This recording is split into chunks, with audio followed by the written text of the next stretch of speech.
नमस्कार दोस्तों, स्वागत है आपका हमारे YouTube चैनल मैथमेटिक्स क्लासेज में।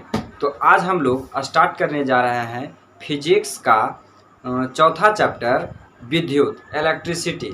तो आप लोग इलेक्ट्रिसिटी के बारे में अच्छी तरह से परिचित होंगे। आप जिस मोबाइल में वीडियो देख रहे हैं वह मोबाइल भी इलेक्ट्रिसिटी से चार्ज होता है, यानी कि करंट से। तो हम लोग इस चैप्टर में बहुत ही इम्पोर्टेंट चैप्टर इलेक्ट्रिसिटी है और जो कि 10th क्लास के लिए बहुत ही इम्पोर्टेंट है। इससे आगे जितना भी पढ़िएगा यही बेस है आपका 10th का, तो इसे आप लोग अच्छी तरीके से समझिएगा। ये बहुत ही इम्पोर्टेंट वीडियो है। तो चलिए अब हम लोग स्टार्ट करते हैं इस चैप्टर को। तो देखिए, हम पहले देखेंगे विद्युत यानी इलेक्ट्रिसिटी क्या होता है। तो पहले समझना है इलेक्ट्रिसिटी समझने से पहले कि परमाणु क्या चीज़ है, परमाणु किसे कहते हैं। तो परमाणु को सबसे पहले समझिए। परमाणु को इंग्लिश में एटॉम कहते हैं, ATOM, एटॉम, परमाणु। ठीक, पदार्थ का वह सूक्ष्मतम कण जो अविभाजित हो, ठीक, उसे परमाणु कहते हैं। मतलब कि कोई भी पदार्थ हो उसका छोटा से छोटा भाग, यानी कि एकदम इतना छोटा, इतना सूक्ष्म कि उसको और छोटा नहीं किया जा सकता है, उसे हम लोग परमाणु कहते हैं। ठीक, परमाणु इसलिए समझा रहे हैं क्योंकि इसे समझने के बाद ही आपको इलेक्ट्रिसिटी समझ में आएगा, विद्युत धारा समझ में आएगी, विद्युत समझ में आएगी। ठीक, तो आप इसे समझिए। इसे कहीं विद्युत या विद्युत धारा कहने का तात्पर्य कि विद्युत का प्रवाह, मतलब जिस दिशा में विद्युत बहती है उसे विद्युत धारा कहते हैं। ठीक, विद्युत या विद्युत धारा। तो उससे पहले समझना है विद्युत धारा मतलब बहने की दिशा, विद्युत धारा। तो एक एक चीज़ को एकदम अच्छी तरीके से समझना है। तो आप लोग वीडियो में लास्ट तक बने रहिएगा और वीडियो को स्किप नहीं कीजिएगा। तो चलिए हम परमाणु को समझते हैं सबसे पहले कि परमाणु क्या है। ये जो थोड़ा सा टॉपिक है ये केमिस्ट्री का टॉपिक है, और केमिस्ट्री हो या फिजिक्स हो, ओवरऑल जितने भी विज्ञान हैं सब एक दूसरे से मिले जुले हैं। फिजिक्स, केमिस्ट्री, बायोलॉजी सब एक दूसरे से मिले हैं। तो आपको सभी सब्जेक्ट पढ़ना चाहिए, मतलब तीनों चीज़ पढ़ने चाहिए। ठीक, तो परमाणु को समझिए कि परमाणु एकदम सबसे सूक्ष्मतम कण है, सबसे छोटा कण है, मतलब कि उसे और नहीं तोड़ा जा सकता है। तो अब चलिए हम लोग देखते हैं कि परमाणु क्या होता है, मतलब सबसे छोटा कण क्या होता है, परमाणु क्या होता है। तो परमाणु के जो सूक्ष्मतम कण है उसका संरचना किस तरह का आकृति होता है उसके बारे में समझते हैं। ये जो आकृति है इसमें बहुत सारे वैज्ञानिकों ने बताया, लेकिन इसमें बहुत फेमस है रदरफोर्ड मॉडल। ये जो परमाणु की संरचना है, एक वैज्ञानिक रदरफोर्ड थे, उन्होंने इस संरचना को बताया। यानी कि उसने बताया कि ये इस तरह का परमाणु होता है। बीच में केंद्र रहता है, यानी प्लस रहता है, ये नाभिक हो गया, न्यूक्लियस, बीच में नाभिक है, और इसके चारों तरफ इलेक्ट्रॉन चक्कर लगाता है। इलेक्ट्रॉन क्या करता है? चक्कर लगाता है। ये बीच में हो गया आपका नाभिक, ये बीच में हो गया आपका नाभिक, इसको नाभिक यानी कि न्यूक्लियस बोलते हैं दोस्तों। ये प्लस होता है, इसका प्लस साइन होता है, ये न्यूक्लियस धनात्मक होता है, ठीक, पॉजिटिव होता है, ये न्यूक्लियस है। और इसके जो चारों तरफ हैं, ये जो चारों तरफ है, इसके चारों तरफ इलेक्ट्रॉन चक्कर लगाते रहता है। इसके चारों तरफ ये जो लाल वाला बना रहे हैं, ये सब जो बिंदु बना रहे हैं, ये सभी इलेक्ट्रॉन है, और इलेक्ट्रॉन क्या करता है? चक्कर लगाता है। ठीक, ये परमाणु की संरचना है, रदरफोर्ड मॉडल। ये रदरफोर्ड मॉडल है, बहुत सारे वैज्ञानिक आए, मैक्सवेल आए और बहुत सारे आए, उन सभी ने इसमें संशोधन किया और इन सभी के चीज़ों के बारे में बताया। तो ये बीच में है नाभिक, इसमें रहता है न्यूट्रॉन, एन से नाभिक। इसको बीच में जो सेंटर है इसको नाभिक कहा जाता है, इसको हम लोग नाभिक कहते हैं, यानी कि न्यूक्लियस कहते हैं, नाभिक कहा जाता है। और नाभिक में होता है दोस्तों, नाभिक में न्यूट्रॉन और प्रोटॉन होता है। नाभिक में दो चीज पाए जाते हैं, दो पदार्थ होते हैं, न्यूट्रॉन और प्रोटॉन। इसमें न्यूट्रॉन होते हैं, न्यूट्रॉन और प्रोटॉन, और क्या चीज होते हैं? प्रोटॉन, न्यूट्रॉन और प्रोटॉन, ये नाभिक में रहते हैं। ये अस्थाई है, ये चक्कर नहीं लगाता है, ये घूरता नहीं है, इसमें नाभिक में न्यूट्रॉन और प्रोटॉन रहते हैं, इसका प्लस साइन होता है। और ये जो आप देख रहे हैं ये डॉट डॉट, ये सभी क्या चीज़ है, ये सभी इलेक्ट्रॉन है। ये सभी क्या चीज़ है, इलेक्ट्रॉन। इलेक्ट्रॉन इसके चारों तरफ चक्कर लगाता है, इसके चारों तरफ क्या करता है, चक्कर लगाता है। इलेक्ट्रॉन क्या करता है, चक्कर लगाता है। इलेक्ट्रॉन घूमते रहता है, ठीक, चारों तरफ चक्कर लगाता है इलेक्ट्रॉन, ये चक्कर लगाता है, ठीक। अब ये सभी जो आप ये देख रहे हैं, ये सब जो ये बीच में जो खाली जगह बन रहा है, ये बीच में खाली स्पेस जो बन रहा है, इसको हम लोग कक्षा कहते हैं, ऑर्बिट कहते हैं। इंग्लिश में ऑर्बिट और हिंदी में कक्षा, इसे कक्षा कहते हैं। इसका जो नाम है कक्षा को KLM और NOP इस तरह से दर्शाया जाता है इसमें कक्षा। तो देखिए आपको ये ध्यान देना होगा, ये केमिस्ट्री का टॉपिक है, इसे फिजिक्स में थोड़ा बहुत यूज है, मतलब थोड़ा इस फिजिक्स का है, तो केमिस्ट्री का टॉपिक में तो इसको अच्छी तरीके से ध्यान दीजिएगा। ये जो कक्षा है, प्रत्येक कक्षा में इलेक्ट्रॉन की संख्या फिक्स रहती है कि इस कक्षा में कितना इलेक्ट्रॉन रहेगा। ये जो K कक्षा है, पहले देखिए कक्षा का नामकरण हम लोग किस तरह से करते हैं। कक्षा का नामकरण कक्षा का नामकरण किस तरह से करते हैं, KLMN, इस तरीके से कक्षा का नामकरण और आगे बढ़ाते जाएंगे, जितना कक्षा लेंगे उतना बढ़ाते जाएंगे, ठीक। तो इसमें देखिए दोस्तों, इसमें इलेक्ट्रॉन कितना रहेगा, ये जो पहला कक्षा है, पहला कक्षा K है, इसमें कितना इलेक्ट्रॉन घूमेगा, इसमें कितना इलेक्ट्रॉन चक्कर लगाएगा। इस रदरफोर्ड मॉडल को अच्छी तरीके से समझिए, ठीक। तो देखिए इसमें कितना इलेक्ट्रॉन घूमेगा, तो ऐसे क्या बताएंगे, इसका एक फॉर्मूला होता है निकालने का, इलेक्ट्रॉनों की संख्या, यानी कि कक्षा में इलेक्ट्रॉनों की संख्या। यानी यहाँ देखिए हम लिख देते हैं कि प्रत्येक कक्षा में कितना इलेक्ट्रॉन होगा, उसका संख्या। देखिए प्रत्येक कक्षा में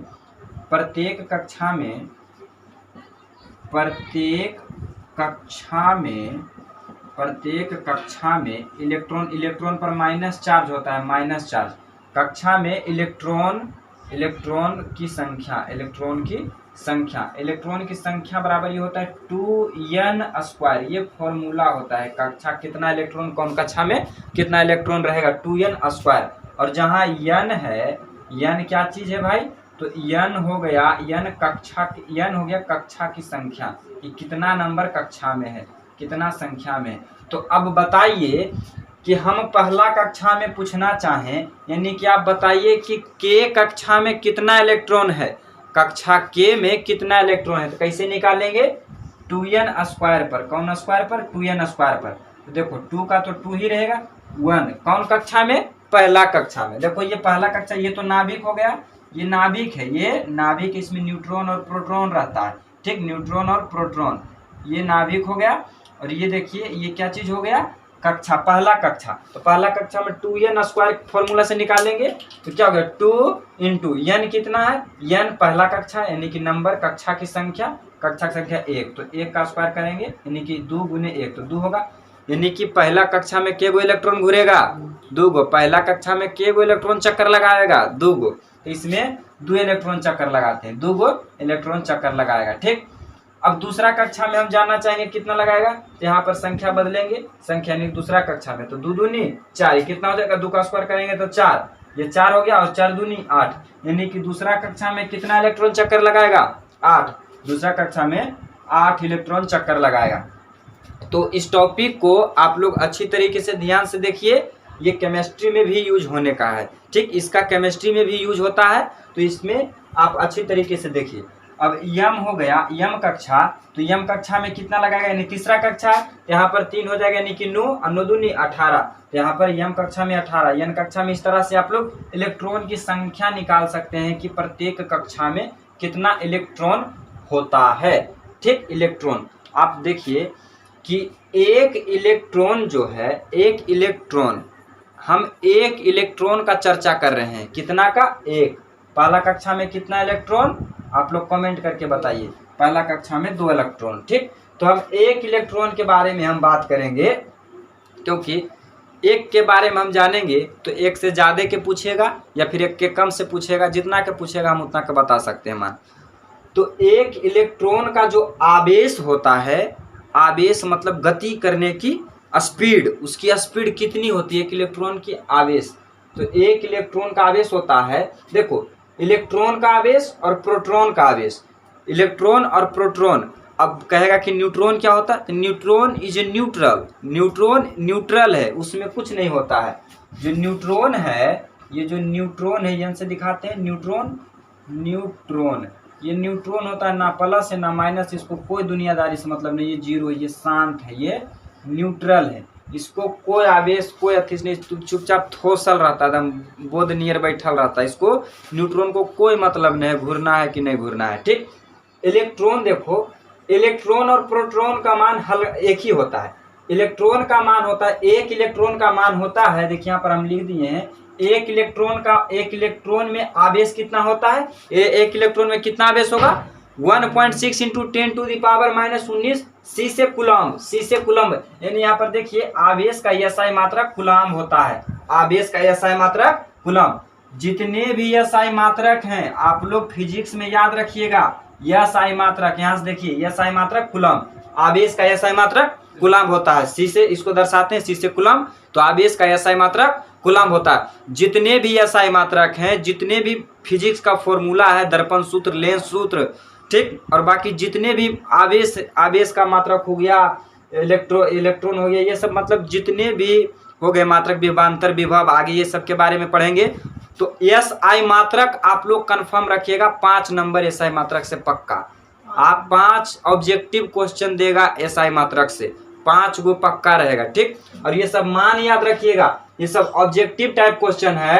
एक इलेक्ट्रॉन में कितना आवेश, 1.6 into 10 to the power -19 coulomb, ठीक। और प्रोटॉन में भी उतना ही होता है, 1.6 into 10 to the power -19 coulomb. अब देखिए, लेकिन माइनस में, इसमें देखो माइनस चार्ज है, आवेश इलेक्ट्रॉन का मान कितना होगा, -1.6, और लेकिन प्रोटॉन का +1.6, ठीक। तो इसका माइनस और इसका प्लस, ये माइनस है, ये देखो माइनस है, इसीलिए हल्का है, एकदम हल्का, घूरते रहता है, इधर उधर घूरते रहेगा, ठीक, घूरते रहेगा।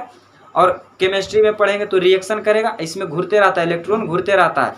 लाइन आया एकदम, तार से क्या हो गया, जो तार है किसी वायर हो गया, कोई भी तार में इधर लाइन जोड़े, उधर तुरंत पहुंच गया, कौन उसमें लाइन, मतलब वो जो लाइन जा रहा है, जो आवेश जा रहा है, क्या चीज़ जा रहा है, इलेक्ट्रॉन जा रहा है, उसमें क्या चीज़ जा रहा है, इलेक्ट्रॉन। जैसे कि आप इस कोई तार है, उसमें लाइन जा रहा है, उसको आप छूते हैं तो आपको करंट लगता है, क्या लगता है, इलेक्ट्रॉन लगता है, उसमें इलेक्ट्रॉन प्रवाहित कर रहा है, ठीक, इलेक्ट्रॉन प्रवाहित हो रहा है, उसमें कोई भी तार में इलेक्ट्रॉन प्रवाहित होता है। तो आवेश में जो गतिशील, जो विद्युत है, विद्युत में गतिशील कण कौन होते हैं, इलेक्ट्रॉन होते हैं। विद्युत में गतिशील कण कौन होते हैं, परमाणु भी तो एक तरह का कण है। ये जो हम लोग परमाणु मॉडल पढ़ रहे हैं, परमाणु की संरचना, तो ये परमाणु तो कण है, सूक्ष्मतम कण। देखिए ऑब्जेक्टिव कितना खखोर के एकदम पूछेगा, ठीक, ऑब्जेक्टिव कितना खखोर के पूछता है, उसको देखिए कि परमाणु क्या चीज है, सूक्ष्मतम कण। तो इलेक्ट्रॉन, प्रोटॉन, न्यूट्रॉन, यह भी तो कण होगा। तो जो इलेक्ट्रॉन है, इलेक्ट्रॉन गतिशील करता है, गति करता है, ये घूरते रहता है, चक्कर लगाता है, अपनी कक्षा में चक्कर लगाएगा। एक चीज ध्यान देना, ये अपनी कक्षा में चक्कर लगाएगा कि नहीं, घूरते घूरते इन्हें चल जाएगा, ऐसे नहीं, घूरते घूरते उधर चल जाएगा तो नष्ट हो जाएगा, ठीक, अपने ही कक्षा में चक्कर लगाता है। तो देखिए न्यूट्रॉन, प्रोटॉन और इलेक्ट्रॉन, ये सभी क्या चीज है, कण है, ये भी कण है, परमाणु का कण है। लेकिन इलेक्ट्रॉन कैसा कण है, गतिशील कण, ये घूमते रहता है, गतिशील कण है। तो इलेक्ट्रॉन गतिशील कण है। तो आपसे ऑब्जेक्टिव क्वेश्चन में पूछे जाएंगे कि विद्युत में गतिशील कण कौन है, गतिशील कण कौन है। Option A proton, option B neutron, option C electron, option D इनमें से सभी। तो आप लोगों को ऑप्शन सी टिक करना है, यानी कि ऑप्शन कहीं भी हो सकता है, इलेक्ट्रॉन। तो आवेश में विद्युत में गतिशील कण कौन होता है, इलेक्ट्रॉन। तो यही गति करता है, ठीक। तो इसके बारे में और आगे चर्चा करेंगे, पहले इसे समझ लीजिए। ये हो गया इलेक्ट्रॉन। तो इलेक्ट्रॉन का चार्ज इतना -1.6 इंटू 10⁻⁻19 कूलम, और एक प्रोटॉन में आवेश कितना होता है +1.6 इंटू 10⁻⁻19 यानी 19 कूलम, और आवेश का ऐसा ही मात्रक कूलम होता है, आवेश का ऐसा ही मात्रक कूलम होता है। अब देखिए कोई इलेक्ट्रॉन जो है, हम एक इलेक्ट्रॉन के बारे में करेंगे, 2 पूछेगा 2 से गुना कर देना, 5 पूछेगा तब ने न्यूमेरिकल बनाएंगे, उस समय ये सब काम आएंगे। न्यूमेरिकल सोल्व करते समय उन सभी का यूज होगा, ये सभी मान का यूज होगा, तो इन सभी मान को आप लोग अच्छी तरीके से ध्यान में रखिएगा, ठीक।